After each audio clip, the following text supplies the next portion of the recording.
Você sabia que as palavras têm famílias? Hello everybody, eu sou a Teacher Ana, eu sou professora de inglês e esse é o Ana Busy Talks.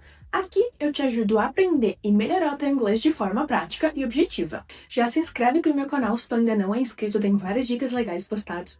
Curte esse vídeo, tenho certeza que tu vai gostar. Deixa um comentário aqui embaixo pra mim e compartilha aí com outras pessoas para que ele atinja mais gente. E agora vamos para as dicas. Tanto no inglês quanto no português, a gente pode dizer que as palavras pertencem a certas famílias. Pode ser por causa do sentido da palavra, se ela é um substantivo, um adjetivo, um advérbio, uma preposição.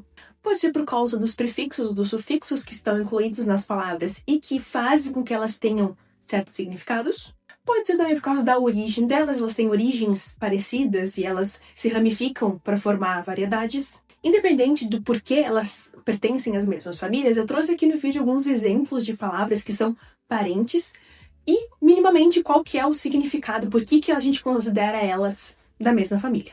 Então, primeiro, a gente tem aqui um grupinho de palavras que a gente, só de ler, só de olhar essas palavras, a gente já consegue entender mais ou menos que elas são da mesma família. Que seria hospital, hotel, hostel e host. Todas elas vêm de uma raiz latina, que significa receber as pessoas ou hospedar as pessoas. Inclusive no próprio português, a gente tem hospital e hospedar. A gente vê que elas são muito parecidas, que elas têm essa mesma origem. Lembrando que a palavra host é um verbo que significa receber as pessoas, ou substantivo, quando tu é o anfitrião. Depois a gente tem a palavra moon e month. Antigamente, antes dos calendários modernos, a passagem de tempo, uma das maneiras de medir a passagem de tempo era através dos ciclos da lua. Então, em algum momento, quando a gente começou a separar por meses, month, ele veio da origem dessa palavra moon, que era da lua. Inclusive, até hoje, né, a gente tem os ciclos da lua, as fases da lua, que se relacionam aos meses. E a gente tem aquele fenômeno raro que se chama Blue Moon, ou lua azul, que é quando a gente tem duas luas cheias no mesmo mês. Então, vocês veem que até hoje a gente tem essa coisa de ver as fases da lua e atribuir coisas que são relacionadas às fases da lua. Depois a gente tem speak e speech. Speak é o verbo falar. Speech é um substantivo que significa fala ou discurso.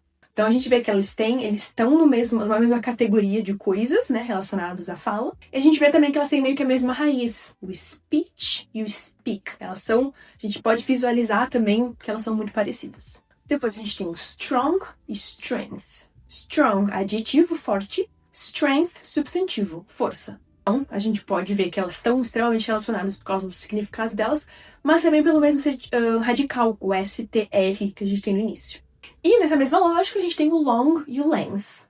Long, adjetivo, longo. Length, substantivo, comprimento. Então a gente pode ver que elas têm, dá pra ver claramente que elas têm a mesma origem, até por conta do significado e minimamente pela maneira como a gente escreve elas. Saber sobre essas famílias de palavras não é uma coisa que a gente precisa saber na hora que a gente está estudando inglês, necessariamente. Não é uma coisa que a gente costuma, inclusive, ver nas aulas, assim, desta maneira. Mas ter essas percepções das famílias ajuda a gente a expandir o vocabulário, ajuda a gente a entender um pouquinho melhor o vocabulário, principalmente essas diferenças entre substantivo e adjetivo, que a gente vê bastante nessas diferenças. Ajuda a gente a fazer associações de palavras. Então, na nossa cabeça, esses tipos de associações ajudam a gente, às vezes, a decorar, a aprender as palavras de forma mais fácil. Muitas vezes alunos vêm com maneiras de... eles falam, eu lembro dessa palavra porque eu associo com essa coisa. Então, isso é uma maneira de estudar também, de ajudar o nosso cérebro a fazer essas associações e aprender, tornar mais natural as palavras no dia a dia. Também eu, particularmente, acho uma curiosidade muito legal, muito interessante.